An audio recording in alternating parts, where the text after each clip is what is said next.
今日你同我天各一方，你有你嘅生活，我繼續我嘅忙碌。但係假如有一日，我哋真係喺路上面偶然咁撞到，我哋會點下頭問候一下，然後已經唔知講咩好，因為你會發現我已經改變。正如我可能唔再認識你，但係咁其實又有咩關係呢？我只係知道喺呢一剎那，我係想念你。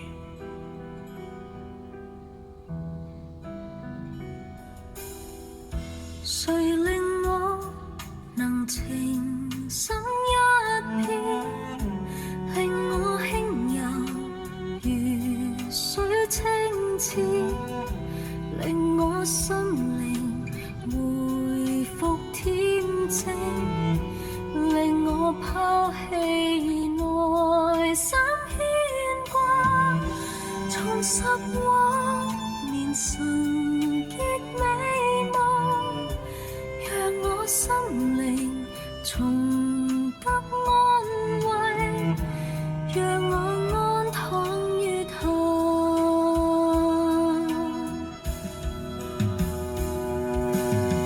其實乜嘢先至係真實？